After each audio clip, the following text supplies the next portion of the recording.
Welcome to the Red River Paddlecast. I'm your host, Brad Friesen, and today I have a very special guest joining me, who many of you already know is also my wife, Samantha Page. Samantha's lifetime on the water spans everything from family canoe trips and coastal sea kayaking to teaching as a certified instructor and transitioning into the world of stand-up paddleboarding and paddle racing. Whether you're a seasoned racer, a recreational tourer, or just someone who loves being near the water, this episode is packed with great stories and insights. Let's get into it. Welcome, Samantha, to the Red River Paddlecast. It's great to have you here. Thanks for having me. So I know a lot about Samantha, but I think a lot of people may not know a lot about Samantha. So why don't you tell us a bit about yourself, a bit about your background, how you got into paddling, and anything else you'd like to share? Well, I grew up paddling, mostly canoeing with my family. We would go on camping trips and bring our canoe with us.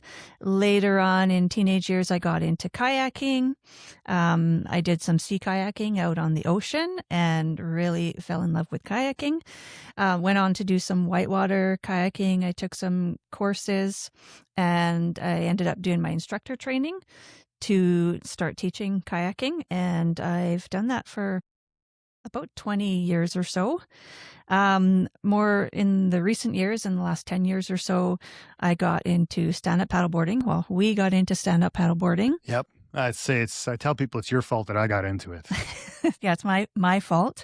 Kind of a funny story. We'd never done stand-up paddleboarding before. And when I was teaching a kayaking course at a local kind of nature area here in Winnipeg at Fort White, I saw a poster about instructor training for stand-up paddleboarding.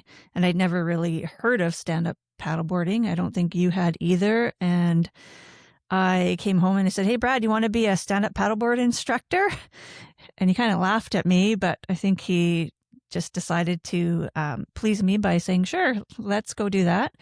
So we both got certified in stand-up paddleboarding, and that led to buying paddleboards, just playing around with paddleboarding. We did some whitewater paddleboarding as well, tried it out.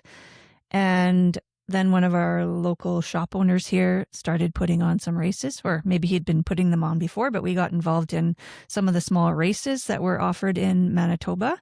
And that's kind of how I started getting into paddle racing. It took off from there. That's great. So when you're growing up, you mentioned you did some canoeing and then you did some kayaking. What kind of trips did you do, or what kind of paddling did you do in your younger days? When we went kayaking, we mostly did car camping, but we'd bring the canoe and then just go out for the day in the canoe, like my mom and dad, my brother. It wasn't until I got a kayak. It was part of a graduation gift. I got some money when I graduated from high school, and I used that towards buying my first sea kayak from Wilderness Supply in Winnipeg here. And that's when I started doing overnight trips for kayaking with friends, just mainly in Manitoba. And then I did some trips out to BC and on Vancouver Island or off of Vancouver Island. Did the Broken Islands group and Johnson Strait, mainly like 3, 4, 5 day kind of trips. And then my biggest trip is a canoe trip that I did on the Mackenzie River. It was, I think, 24 days, 1,700 kilometers down the Mackenzie River from Hay River on Great Slave Lake all the way to Inuvik. So that was one of the biggest trips I've ever done on a paddling trip. Yeah, that's a pretty big trip. What went into that? I imagine a lot of planning and logistics went into that, because it's fairly remote. It's getting up there and then getting out of there as well. And tell us a bit more about that trip. Yeah, well, a friend of mine had wanted to do this trip, and I just sort of agreed, not knowing what was involved. I didn't really even know where the Mackenzie River was. I knew it was up north, but I didn't know where you put in, where you took out, that sort of thing. We ended up, we had to put the vehicle on a barge. Where we started at Hay River, we started at a campground there, and we dropped the vehicle off at the barge place, and the vehicle went down the river on a barge, and we were going to meet the vehicle at the end after our 24 days of paddling. Since we've gone now, the Dempster Highway has been expanded, so it goes to Inuvik now, but at that point it goes all the way to Tuktoyaktuk, but at that point it didn't, so we had to get out at Inuvik. So it's kind of the same as running a shuttle, but the shuttle involved a barge. So there was one point on the trip where the barge actually passed by us, or one of the barges. So we were looking for the truck as it passed by. Well, we hope it's on there. Yeah, make sure it's there because Yeah. you want that when you leave. Yeah, and other planning. Obviously, we had to get maps and had them printed out. It was a little bit different. One of my friends, Sven, who had been in charge of making the maps, he printed them out on basically little tiny index cards. So he had about 100 pages of these little index cards. So as we paddled over the hours, he would just flip it. There was a binder clip on it, and he would just flip it. Oh, on a new page. Oh, on a new page. Oh, we're on page 132 now. Were those index cards waterproof? Yeah, they were laminated. Okay, Yeah, that's good. That's good. Yeah, you had, was it 2 groups? You had 2 canoes, 4 of you? 2 canoes, 4 people, 1 dog. 1 dog. Yeah. Keep the bears away. Did you see any wildlife? We didn't see a ton of wildlife. We saw bear. Yeah, not a ton. Maybe it was because of the dog. I don't know. Maybe the dog kept things away. I'm not totally sure. Yeah. We ran into a few other people that were we were kind of leapfrogging with them on the trip. They're also in a canoe, and they saw muskox. So we were kind of bummed that we didn't see that.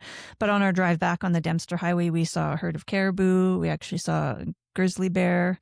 A grizzly was eating a caribou. Luckily, it was eating the caribou because I came up over a hill and saw it not too far away. And luckily, it was busy eating and wasn't too hungry to eat me. Better the caribou than you. Yes. So what kind of challenges did you have on that trip? Because 25 days, I imagine, you're going to get all sorts of weather and different conditions. From what I know, I've never been up there, but it can get pretty rough on those lakes. Yeah, we lucked out. We had really great conditions. The weather was great.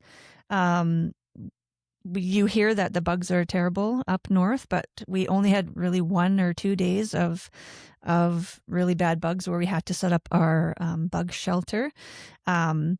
We had a bit of a windy kind of squall type thing come in when we were still on Great Slave Lake, but it wasn't a serious issue. But the rest of the time, the weather was really nice. We went in July, and it was not long after the ice had got off the river, and there were a few times where we ran into like really large kind of icebergs that had washed up on the shore of the river. So that was interesting to see. And the other thing that was a bit different is almost the 24 hours of daylight. So we were paddling into the night and setting up camp sometimes late at night and going for a swim at midnight. And it was still bright out, which is really neat. That's awesome. Yeah. I guess you didn't need to pack a headlamp on that trip. Well, I did, but yeah, but more so we needed to pack like things to cover our eyes when we were sleeping in the tent. Yeah, for the bugs and that. Yeah, or to just for some darkness. Darkness when we were sleeping. Yeah, that's awesome. That's I'd say that'd be a cool trip to do, but you've already done it, so I don't know if you'd want to do it again. maybe not. Well, every trip's different. You can paddle the same place over, and each time it's going to be a little bit different, depending on conditions and your company, that sort of thing. Yeah. So then I know you've done a lot of sea kayaking on the West Coast, Vancouver Island. I've had the pleasure of joining you on some of those trips, and they've been amazing. So tell us I know the answer to this, but what's your favorite place you've been to paddle so far? The Red River, of course. There we go. Good answer. No, the Red River is great for local paddling, but definitely Johnson Strait off the northeast coast of Vancouver Island, home to a number of resident orca or killer whales that I've had the amazing experience of having them swim right under my kayak, which is just amazing, exhilarating, exciting, give me a heart attack, all those things all at once. So yeah, that's, if I can paddle anywhere, that's where I love to paddle the most. Yeah. Right, taking notes here. Cool. Yeah, that was pretty neat. I only paddled up there once with you, but it was really cool to see the orcas. And then I remember on our last day when we were camping, I don't know if we were heading back to the car yet, but that's when that was a humpback whale. Oh, the humpback whale. Yeah. That was pretty neat. Yeah, that was the first time I'd seen a humpback from a kayak. Yeah. Yeah. Nice. And then Some other cool places. Where else have you paddled? Various places across Canada, rivers, the West Coast. We've been up to Churchill, Manitoba, and paddled with the belugas. That was another amazing experience. For me, paddling is a way of seeing wildlife and nature. I love animals, and I sometimes choose paddling destinations based on what I can see. I like to go out to Riding Mountain National Park in Manitoba and look for wildlife there. I've had the pleasure of seeing moose. A friend introduced me. I saw pictures that she always posted of moose on a lake called Moon Lake. So I contacted her and said, "Hey, like, can I come out with you? Can you show me your secret spots?" And myself and my son went out with her, and she shared her secret spots, and we were able to see moose, which was amazing. Yeah, it's always cool to see animals. Even in Winnipeg, you paddle on the Red, you see beavers and lots of geese, but otters and fish, carp. Yeah, but nothing like giant whales and orcas. So it's always neat to go and see these other creatures. Sometimes I forget where I am if I'm paddling Lake Winnipeg, and it's a big lake, and I see something kind of pop up in the distance. I think, "Oh, is that a whale?" And then I remember I'm on a lake. So. No, it's just a kiteboarder. He fell in and he's getting on his board. Yeah. That's cool. So yeah, I know you've done a lot of just recreational touring, paddling and exploring and all these amazing trips. And then eventually you shifted into paddle racing, specifically stand-up paddle racing. So kind of tell us a bit more, like, let's talk about that. How did you get into paddling, the types of races you did, and sort of segue into the types of races you're doing now? Well, I got into racing just based off of the fact that one of the local shops was putting on some races. Hopper, a friend of ours, he was putting on races and just said, "Hey, why don't you come out?" And they did a series of races, one out in Lake of the Woods area near Kenora, Ontario. So we went out and did that, and it was classified as a long distance race. I think it was a distance race, and I'd never paddled that far, but I think it was 10 or less than 10 12, kilometers. Yeah, 12K maybe around Coney Islands. Yeah, it went around an island on the lake, and it was, I had to train for it, and it was going to be the farthest I'd ever paddled before, and it was a race. And thinking back now, it's kind of funny, but I mean, when I was starting out, 10 kilometers on a paddleboard and racing hard, like that was a long race. And then he put on some other races. One at Grand Beach which was a bit shorter, I think. That was shorter, and that also had that little beach sprint element. You remember that, where you'd have to come into shore, drop your board off, and then go run on the shore around some buoys, go back, and that was hard. It was a fun race, a little bit different, and it went down the shoreline of the beach and then back again, and you had to run your board up. So the race wasn't over until you got to a certain place on the beach. And I know now, like watching and seeing other paddleboard races, that's kind of a common type of race. But at that time, I had no idea what paddleboard racing looked like. So that was fun. And then we also had another friend that had another shop actually in Saskatchewan. And we had mutual friends in Winnipeg. And I think it's his nephew. We had a friend that his nephew owned a shop and said, "Hey, you should check out his shop," and he's putting on a race. So we drove out to Saskatoon, and this one was a 2-day race. And on the Saturday, they did like sprint races where they had buoys set up, and you raced in groups of 5 or 6 people around the buoys. And then you did this, I think, 4 or 5 times, and they added up your total time for all of those races, and then they declared a sprint champion, I guess. And then on the second day, they had a long distance race, and again, the long distance at that time was long, but now in the big 10 kilometers or something. It was about 10 kilometers. It was called I think it's called the Two Bridges race. Yeah, bridge to bridge. I think it was called. Yeah. So we went upstream on the river one way, and then back downstream, basically crossing 2 bridges.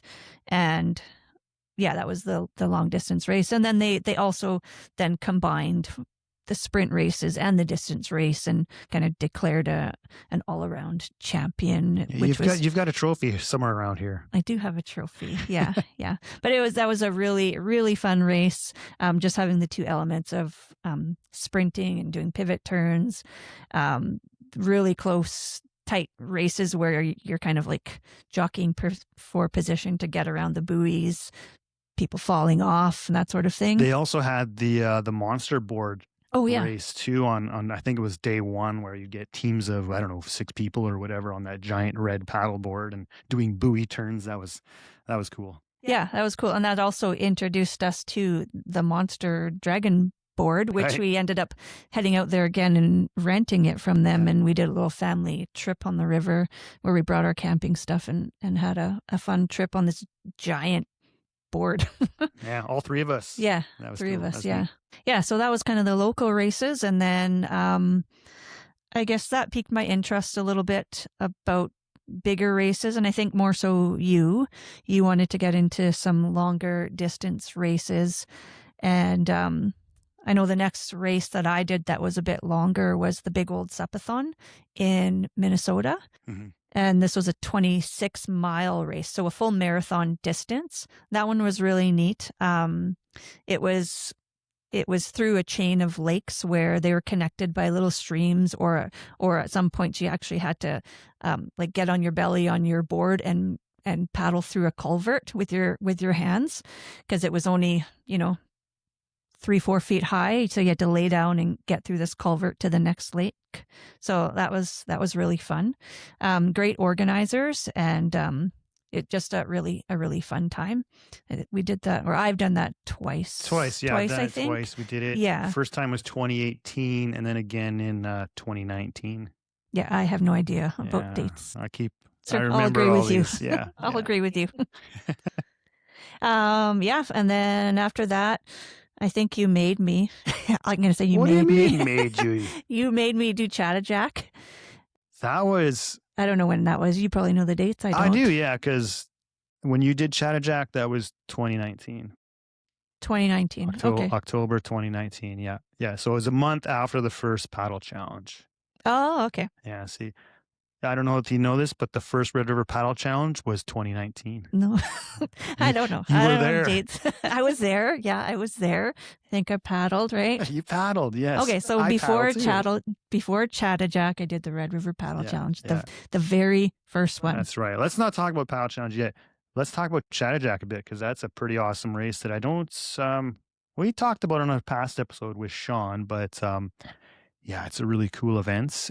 Tell us a bit about Chattajack and your experience. Yeah, it was very different than our little local races where you have 30 people signed up over a weekend. Not the Red River Paddle Challenge, because that has grown to be quite big. But Chattajack is like next level. There's several hundred people. I think the year we went, there was 600 or 700 people, and of all the paddling disciplines, so stand-up paddleboards, kayaks, like sprint kayaks, outrigger surf, canoes skis, become very popular. Outriggers, like everything, and it's a mass start. You have to paddle upstream to one of the bridges, and then they give you kind of like a 5-minute to start sort of thing, and then you have to time yourself so that you float down, and then the starting gun goes off at the next bridge. So you kind of want to drift so that you're in line for the starting area, but don't go past it, because I guess you get a penalty. Maybe. You get a penalty. They get a gun, so you they better might listen. shoot you. I don't know. I don't know what they do. But yeah, it was so busy though, and this was my first big race, so I just kind of stayed at the back and drifted very slowly so that I wasn't going to be anywhere near the really competitive paddlers who were going to be going fast. I didn't want to get tied up in all that commotion because I was going to fall in probably. Yeah. Well, when you get that many, I don't know, the paddle boards, because they start them off in heats, like there's 2 or 3 heats, I forget. So you got all the sups lining up to start, and it just gets crazy choppy. I remember that. Like my concern starting that race is don't fall in, because you got all the choppy water. Yeah, that was me, really. I'm like, oh, you guys go. I'm going to stay back here in the flatter water. And I wasn't, this was just an experience. I was more concerned about finishing. The paddle challenge was my first longer distance race. So I had no idea about pacing or how fast I was going to paddle. So I was just worried about not missing the cutoffs, because they have cutoffs for different distances in the race. And I just thought, okay, I just got to make the cutoffs. I just got to finish. And then the night before, actually, we had an email come out on our phones. The weather had changed and they were predicting really high winds. So really rough water, really windy, and torrential rains, I think they were forecasting. Yeah, I forgot about that. Yeah. Yeah. So the email said something about think hard about your capabilities and whether or not this is something that you can actually do.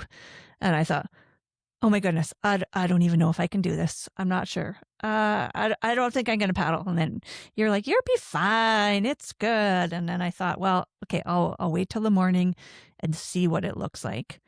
Because I'd also never paddled this river. I had no idea what the shoreline would be like if I had to take out. We also had your parents there and our, at that time, 4-year-old son. I don't think they had a roof rack on their vehicle. So I thought, what if I end up somewhere and I have to pull out and I have no idea what I'm going to do? Who's going to pick me up? So it was a little nerve-wracking. But I thought, well, I'll wait till the morning, see what it's like. If it's crazy in the morning, then I'm going to pull the plug. And of course, we wake up and it's dead calm.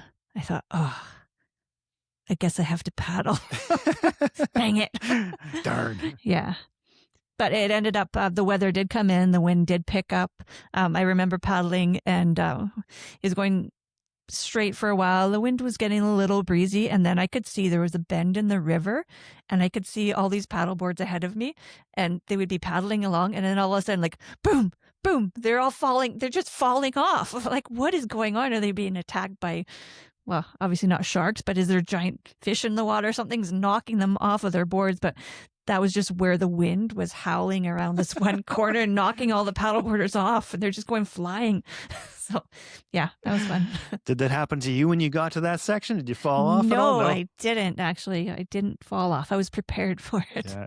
But you had, so they got weird drafting rules in that race. And so, yeah, it's, what is it? You need to draft within your class, but also within your gender. So you did meet up with some other girls did you have a little draft party going on for a while in that one? Or? Yeah, it took a while though, because I was paddling and I was watching these long, long trains of men, like 10, 15 boards long, these big trains, like choo choo, and they're all paddling along. And I couldn't find a single woman that I could kind of meet up with. I'm like, wow, this sucks. and also it was also based on your board length. Yeah. So there's, I don't think 12-foot boards or 12.6s are very common anymore, but back then there was 12.6 boards, there's 14-foot boards. So you had to draft within your length. So females could only draft females on the same length board. So I found a really hard time. It was a really hard time finding other women that had the same length board as me that were kind of paddling at a similar speed. So at one point I saw some women kind of across the river, but there was this giant train of 20 guys on boards, like plowing down the middle of the river. I'm like, oh, screw it, coming through, beep, beep, coming through. And a couple of guys went, oh, I don't blame you. Go get them. So I ended up with 2 other women. So we had a little train of 3 women together for a while. And I paddled with them for a couple hours, which was really, really good. It helps to pass the time. And obviously there's like the advantage of drafting. It saves energy. Yeah. But even just having people to talk to and trade off on leading was great to have. Yeah, Chattajack's a cool race. The distance, it's 31 miles, so 50K. Depending on the year, you'll get some current. It's similar in many ways to the Red River Paddle Challenge, just on a grander scale. Yeah, so any other highlights from that race? Well, one thing I did learn, the women that I was paddling with, that I ended up drafting with, they had all these alarms set on their watches that were going off like every so many minutes or so many miles, I guess. And all of a sudden they'd be like, beep, hydration break. I'm like, what's going on? And they're like, well, what is your schedule for hydration and electrolytes? I'm like, oh, I don't know. I'm just going to drink some water here and there and, have a little snack. But they were very regimented with their hydration and their salt intake. And they had it all programmed into their watches. And I just thought, oh, wow, like, this is what people do. And I had no idea. I think I had brought a banana with me. I had no idea how I was going to eat my banana when I was paddling because you have to peel it. You did eat it though, because there's a video at the end of the race and you got your banana. Oh, I shouldn't have mentioned the video. Oh, yeah. I got to share that story later. Yeah. So I did end up eating my banana, but it's kind of funny because I ate my banana when my two ladies that I was paddling with, when one of them had to puke. She started puking. She got sick. And then she said, oh, I think it's because I consumed too much salt. So then I thought, my plan of having no idea what I'm doing and not taking in salt or, just randomly having a snack here and there worked well. And then it gave me a chance to eat my banana when they were puking. Perfect. So you just randomly, casually eating a banana while someone's barfing beside you. Yeah, nice. Exactly. I don't know if I could do that, but. Well, I wasn't sure. Like I thought, well, okay, she's like leaning over her board, barfing. Do I wait? Like, is there ethics on if your draft mates are barfing, or do I continue on? And I thought, you know what? I do like paddling with them. I'm not going for any sort of time besides not making the cutoffs. So I decided, well, I'll just wait while they barf and I will eat my banana. So that was Chattajack. And then, before your first Chattajack, you did the Red River Paddle Challenge for the first time. It was the first year the Paddle Challenge ever took place. And, you've been a big part of the race since it started. Thank you. Because she does a lot behind the scenes here that no one knows about. So thank you for, if I need help or if I'm stressed out over something organizing the race, you're there to, tell me to be fine. or help out in some way. And I appreciate that. But do you remember, tell us a bit about the first Paddle Challenge 8 years back. Do you remember? You know what? Quite honestly, they all kind of blend together. So I don't specifically remember the first one. Every paddle challenge, I kind of wonder why I do it halfway through or like just after you pass the North Perimeter, where I always think, oh, I'm passing the perimeter. I'm out of the city. The end is near. And then I actually look at my watch and think, no, that's like halfway. So I start questioning my sanity about why I do this. But, once you get to the finish line and there's people there cheering you on, it's like, that's great to have people just cheering for you. And then once you land on shore and then you get to join the cheering party and cheer for the other people that are coming in, like that's just great. Like the whole community aspect of it is great. Same thing at the start. Everybody's getting ready and everybody's kind of nervous. They have the nervous jitters and you chat to people. You do your 10 trips to the bathroom before you start. But there's a great community. And now that it's been going on for a number of years now, the paddlers, most of them, at least to have seen them. And then there's some that you know more personally. And that is great. So it's a great community that has grown in Winnipeg. Thanks to you putting this race together. Hey, it's not just me. It's everyone else that comes out and helps out in some way or gets out and paddles it. So yeah, it's the community that makes it what it is today. Yeah, definitely. I know there's a lot of volunteers as well that have been, some have volunteered a year here, year there, but we've also had volunteers who've been dedicated and come out every year.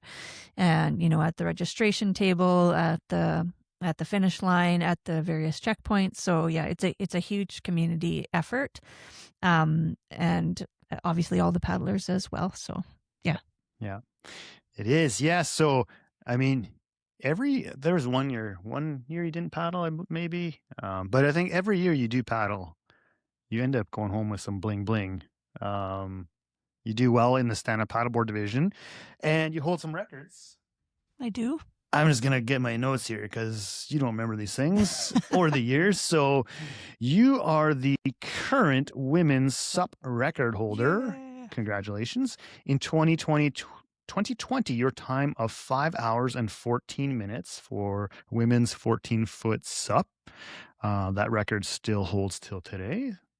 So I think I got lucky that year with the conditions. It was a year of great conditions. You're a good paddler. As well as in 2024, you set the unlimited sup record overall, so men and women, with a time of 4 hours, 39 minutes, and 43 seconds. That was on the 17.5-foot Starboard Unlimited. I'm glad you told me what it is, because I don't know. I would just say the blue board. The long blue board. And then just recently, last year in the Red River 100, so that's a new, we've only done the 100 twice, you were the overall sup winner of all sup paddlers. Congrats. Thank you. So how does that make you feel about coming with these records? I know you don't paddle knowing you're going to get a record, but do you think about these when you come out to the Red River Paddle Challenge knowing that you have this record? Do you go out with the mindset of, I want to beat that, or I just want to get there and eat a hot dog and a Dole Whip? Yeah, basically. Yeah. Yeah, a Beyond Burger and some curly fries and a Dole Whip at the Half Moon. It's always worth it. Yeah. To be quite honest, if you didn't tell me my times right now, I have no idea what they are. Like I know the various ones that I've come first in, but I don't know the times. If you ask me what my pace was, I have no idea. I'd have to go look at my Garmin stats to look it up. Yeah, I don't go into things looking to break a record. Like I do want to do well, and there is I feel a little bit of pressure when I have stood on the podium before, or you're out saying that I have a record. Like it does put some pressure on me. So I get nervous, and I don't know how I feel about it. I don't know if I like that kind of pressure. But it's good, I guess. It's a good push. More, I guess what pushes me more when I'm on the river is just seeing the people around me. And, if I see somebody out in front of me, I just like, oh, there's somebody, maybe I can catch up to them and reel them in, or I can hear somebody coming up behind. I'm going to paddle faster. Usually if I'm on a really narrow board, I have a hard time turning around to look behind me. I'll probably fall in if I do that. So if I just kind of glance over my shoulder, sometimes I could see somebody, but I have no idea who it is. Actually, it's kind of funny. I think last year I heard somebody gradually getting closer and closer. And I thought, oh no, who is this getting up behind me here? Are they going to pass me? And it turned out to be our friend Keith Holmes. Oh, Keith Holmes on the paddleboard. Yeah. And he was this was on the second day, and he was just doing the 1 day race. She's like, oh, I've been trying to catch you for a while. I finally caught you. So we ended up paddling together, and it makes for a really fun finish. Keith and I paddled basically from the North Perimeter boat launch. Or no, I think even earlier than that. But we paddled more than half the race together. So as we got close to the finish, we had a little discussion, like, what are we doing here? Are we racing at the finish or what? And because it's, if you've paddled together for a couple hours, I don't know, what do you do? Do you try and beat each other, or are you, I don't know. I wasn't sure what to do. So we talked about it, and we're like, wow, let's make it look like we're racing. So we decided we were going to come in together, but we wanted to give the people on the shore a bit of a show. So we were kind of like back and forth. I was watching where his nose of his board was, and he was watching mine, and, paddling hard, but still trying to paddle side by side. And so our times were the exact same thing. I think if you have a photo finish, depending on the angle, one angle might show his nose ahead, and one angle might show mine. So that's a fun memory that I have of finishing with Keith and having that photo finish at the end. Well, we'll have to get some better high-tech cameras at the finish line if you guys are going to duke it out like that. I'm gonna put something on the nose of my board, like a stick to get you a little farther. Something long. Yeah. That's cool that you can end a race that way, coming in together with someone. That's a fun way to do it.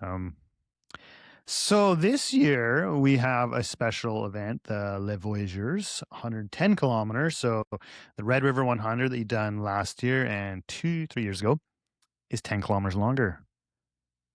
I know you haven't actually signed up yet. I don't know what you're waiting for.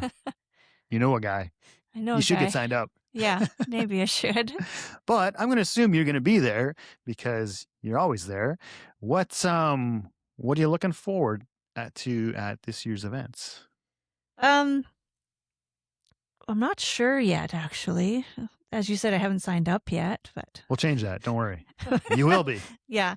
But also this year, I have another focus that, well, you know about. I turned 50 this year, and I want to do a 50K running event, like maybe like an ultra run. In the springtime, I kind of decided like the day before that I would just go out and do a 50K ski. So that was fun. And now I want to do a 50K run. I don't know if I want to, but I've set a goal of doing this 50K run. So I've done some quite a few half marathons. I did a full marathon. And I thought just to commemorate my 50th year, I want to do a 50K ultra run. So I'm trying to figure out how to balance paddling and preparing for the 110 race while also trying to prepare for a 50K run. Like, I'm not a huge runner. I do it casually, and it's not something that I would go out to try and win. Running has always just been a thing just to stay in shape. I usually run with our dog, Eddie. So I run at his pace and we stop and sniff. Well, he sniffs. I don't sniff. You don't know? No. He stops to sniff every now and then. So it's never about time and speed. So a 50K run would just be to finish. And, sometimes there's timelines that I'd have to follow. So I want to prepare for that. And I think that's going to take more of my time to train for that. But yeah, I also want to prepare and do the 110 because I know this year it's a different race, and it's Les Voyageurs. It's a different theme. It's commemorating an old race that used to happen here. So I do want to be part of that. And I know once I sign up, which I will, I guess, because you're going to make me. I won't make you. I'll have to get on the ball and start paddling some more because right now I haven't done a ton of paddling. So yeah, I've been out training and doing endurance things, but more so not on the water. So, and the weather's kind of been not great here lately. Not for paddling. It's been, it hasn't been great, but it's been better for running. Yeah, it's been better for running. We're flooding in Manitoba right now. Like, our rivers are really high. For a while there was like debris, trees and stuff coming down the river.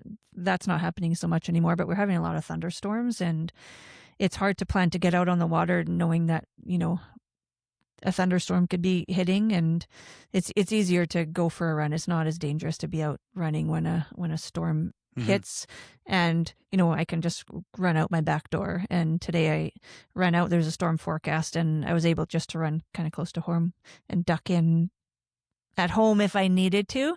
But once you're on the river, your options are more limited on what you can do if there's a storm. So yeah, and especially being out in the open on a stand-up paddleboard.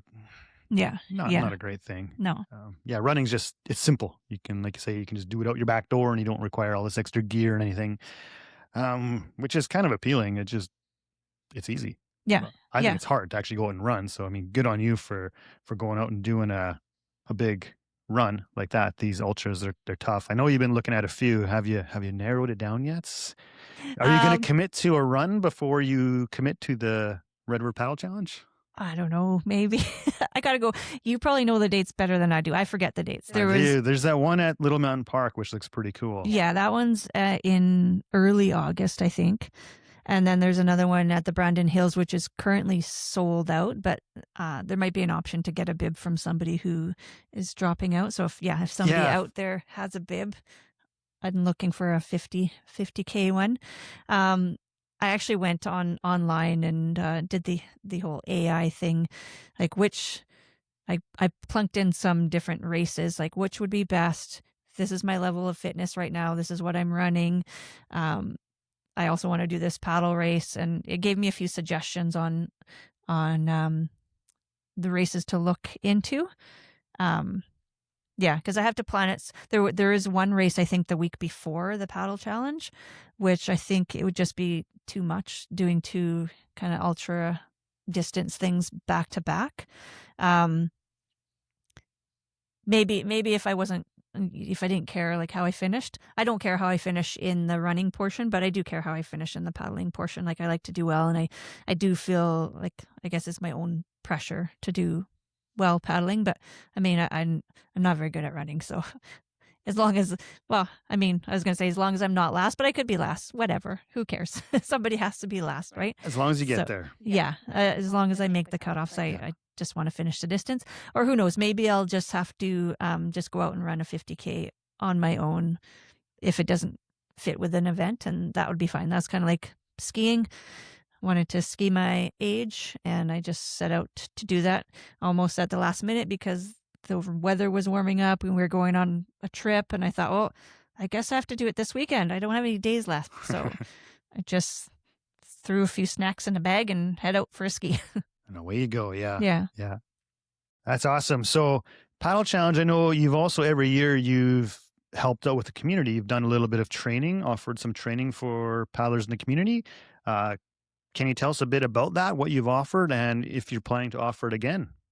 Yeah. Well, it hasn't been every year. It was, I've done it twice now, 2 different years, I think, maybe 3. I think 2. I think 2 times. But I wanted to offer something to people who did a lot of kayaking, but maybe didn't think of themselves as, say, like an athlete, and they didn't think that they could enter a race. And I wanted to help those people and let them know that, yeah, like anybody could do this race. I belong to a Facebook group called Kayak Manitoba, and there's like 5,000 or 6,000 members, and you see people posting pictures and just stories of the recent kayaking experiences. And some people are out there clocking a lot of kilometers on a weekend. And I thought, well, why aren't these people signing up for the Red River Paddle Challenge? And, you ask some of them like, oh, no, I could never do that. I'm not a racer, or I'm not an athlete. And I just like to go out and, paddle around with my friends. And I thought, well, you could still do the Red River Paddle Challenge. You don't have to be competitive. It can be a challenge. That's why it's called the Red River Paddle Challenge. It's a challenge, a personal challenge for yourself, and you can take it however you want it. If you want to challenge yourself to a certain speed or time, or even just to complete that distance in a single session of paddling is huge. Like 44 kilometers is a big, long paddle. And even if you think you can't paddle it right now, with some tips and some training or some practice, your chances of completing are quite high. And so I wanted to just put it out there to people that it's something that they could do. And then I put together a series of, I think it was 6 sessions, so over 6 weeks. Each week was a different session. And this, I focused on kayaking. I've been a Paddle Canada kayaking instructor for a number of years.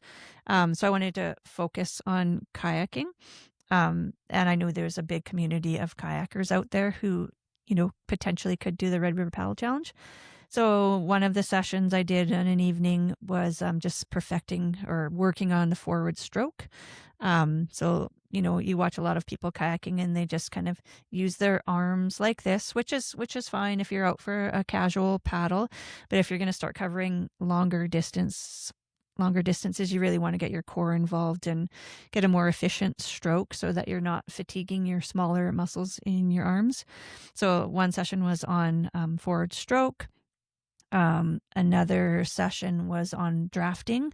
So an issue race really, when I went out kayaking with friends, we would never paddle in a line. We would paddle side by side and chit chat and stuff, right? So drafting is a new idea to a lot of people. And when I started racing on a paddleboard, I had no idea what it was either or how it was an advantage. So I ran a session on drafting, like what it is, how to draft, and then the rules and etiquette around drafting as well. So that was another night. Another topic was reading the water. Reading the water, there was another component to that. Maybe that went with the drafting part. I'm not sure. But how to read the water and find where the fastest moving water was, looking for the current, learning a little bit about what eddies were and how to position yourself on a river, especially around things like bridges and things to avoid some of those back eddies where the current's moving the opposite direction that you're going. And then I had a session on nutrition and hydration and kind of race day things. So we went over, some of the different things that you might want to bring in your kayak and how to prepare for that. Did you cover how to go to the bathroom in your kayak? People always ask about that. I did not. No, okay. No. What do you do when you have to go to the bathroom during a race, Brad? Do you really want to know? Are you going to share a video later? Yeah, I'll share a demo. We'll put that on YouTube. No, we won't do that. Yeah, it's very different in a kayak. With the Red River Paddle Challenge, though there are options. There's the check stops, which have bathrooms or outhouses. So, if you need to stop, you can stop. I know I've never had to stop during the race, probably due to my dehydration, maybe because I'm not taking in enough water. But maybe if you drank something. I drink water. I drink water, but obviously not enough if I can do a 5-6 hour race and not have to go to the bathroom. And then sometimes not have to go to the bathroom for another hour or two once I get to shore. Yeah. Probably not the best plan, but. And are you going to offer that this year? Actually, I should. Yeah. What I was kind of waiting for, I had to just do some updating of my certifications for Paddle Canada. So I'm working on that this weekend. So I think I will probably put something out there on our local kayak page and see if there's an interest, see if people are interested in something like that. And then, if there's a group of people that are interested, I might put something together. Cool. And that was for kayakers. That's for kayakers. Yeah. I mean, if there's people on paddleboards that are interested in something like that, I would definitely offer that to people. I know there is a small group that gets together and does some training. But if they were looking for something more about how, like more race prep type stuff and not just a paddle training session, I'd be interested in doing that. Like whatever I can do to help people in paddling and getting people out on the water and that sort of thing. It's always been a goal of mine just through teaching kayaking and teaching stand-up paddleboarding. I love getting people out on the water and having fun and learning new skills. That's great. So I just thought of something. You race stand-up paddleboards.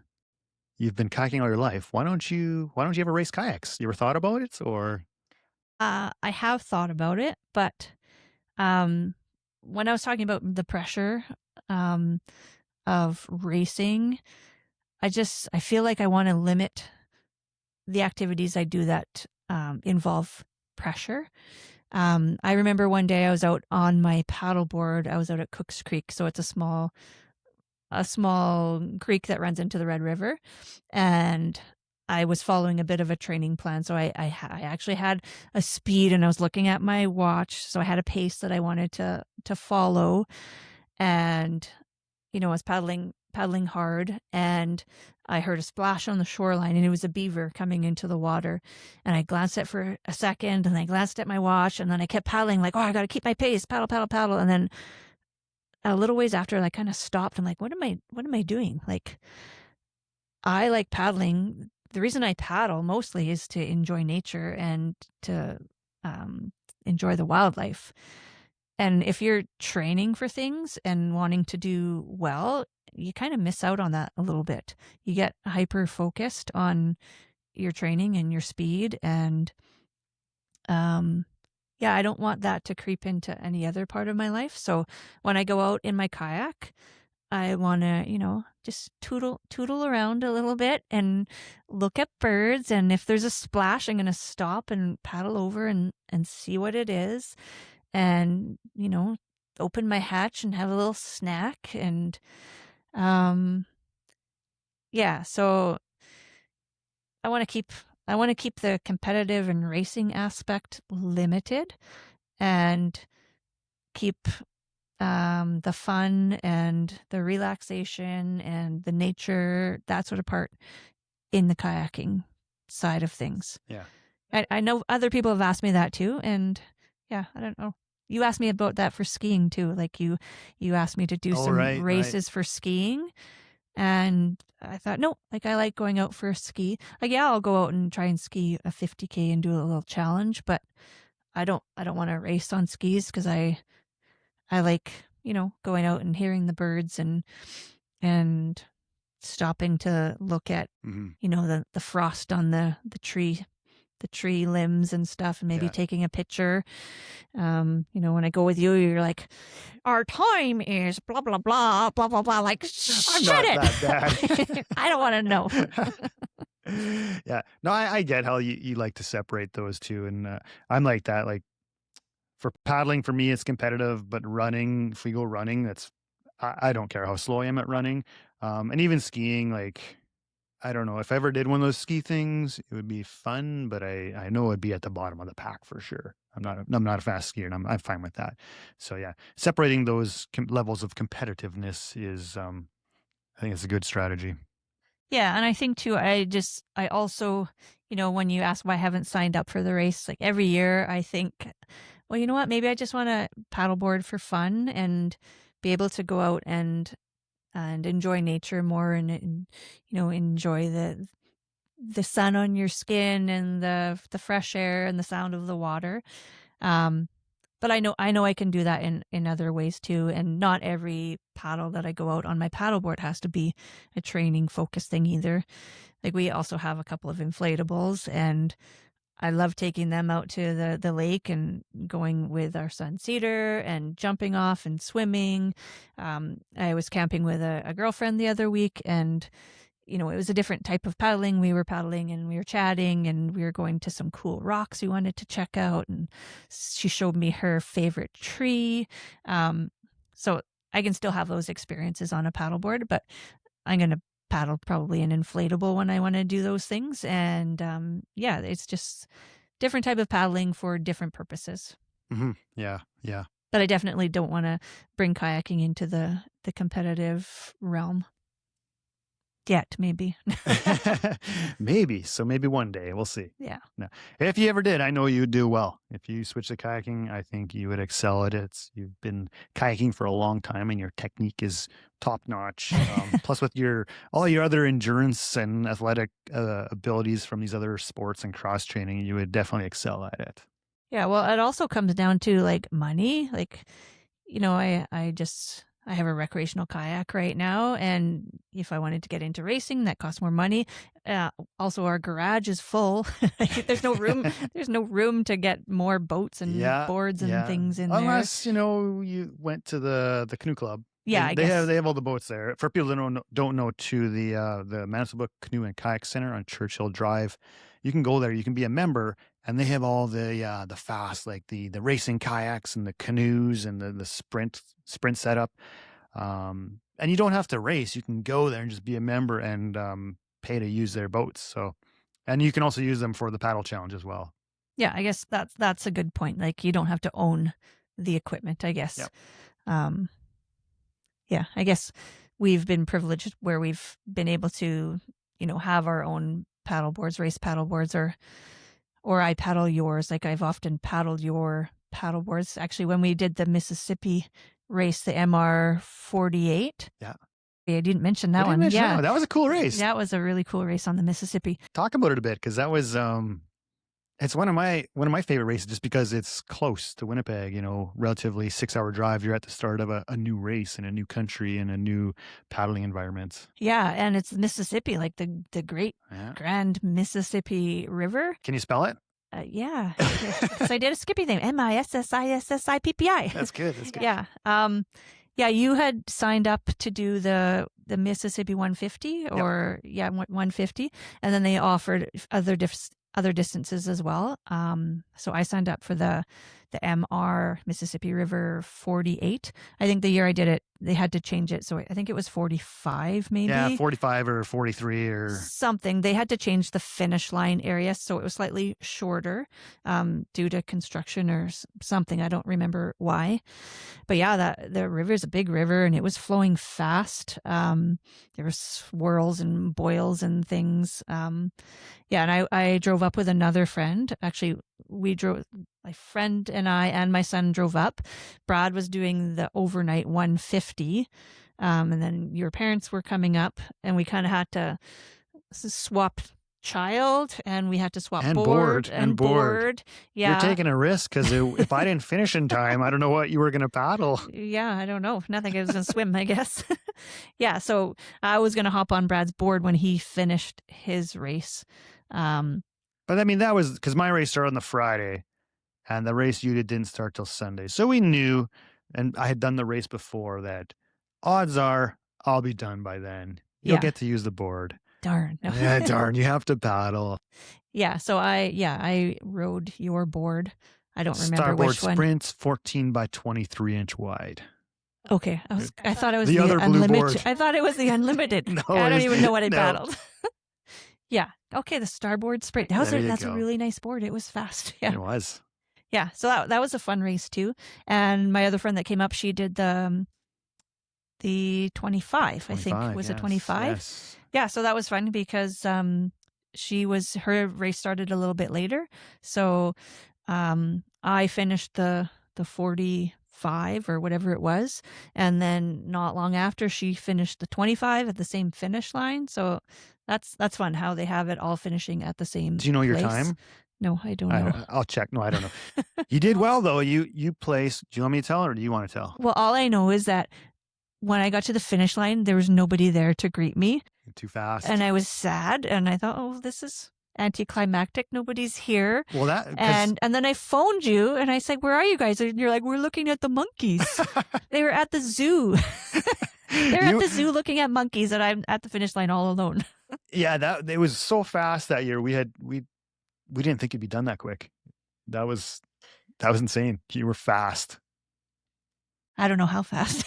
Real fast. I could check, but you were fast and fast enough that you were the overall SUP winner, as well as you came second place women's solo. Yeah, second women's solo. There was a woman in a yellow kayak that I was ahead of her for a while, and then maybe 3/4 of the way, and she passed me. And I thought, oh, I gotta stick with her and try and catch her. And then you play that game in your mind, like, oh, do I need to pass her? Like, she's in a kayak. I'm not competing against her. Like, well, it would be cool if I passed the kayak. And you kind of paddle hard for a bit. I'm like, I don't need to beat her. And I went back and forth in my brain whether or not I needed to beat her. And then I thought, nah, didn't want to. And she was fast too. So like, I don't even know if I could have passed her, but you play that game where you try and then think, nah, why do I bother? That year sticks out for me as a good memory because we had a good crew from Winnipeg. All Red River Paddle Challenge paddlers go down. There was, yourself, me, Sean Stows, Darwin Weeb, Keith Holm, Jeff Blakeston, Angela Kemp, Lena Garrison, Sarah Fergal. I lost count there. That's like 8 or 9 of us. Yeah. Well, I think Sarah went the previous year. Yeah. Yeah. But it's just so cool to have all of us go down as a big convoy and represent Manitoba and Winnipeg and Canada, in fact, too, at this event. So that was really cool. Perhaps in the future, we can travel to more races representing Manitoba and the Red River Paddle Challenge community. Yeah. I don't know what led to talking about that. You had asked me something, and I think I went on a tangent, but that's okay. That's what tangents are good. So I guess we're kind of hitting the hour mark here. I know you could talk more about lots of awesome and interesting things, but let's end on the paddle challenge because I know it's coming up, and we have some people that haven't signed up yet who probably want to sign up. So what would you tell people who are thinking about it? They're on the fence, they're thinking, maybe I would like to do this year. What would you say to them and yourself? Just sign up. why not? It's going to be fun. Sign up. Yeah, that's one of the hardest things is just making a commitment. Like, yeah, I haven't even done it myself yet. So I'm going to sign up. And once you sign up, then you can kind of make your plan of how you're going to go about preparing for it, whether it's you're going to follow a training schedule or you're just going to, paddle quite a bit in the summer.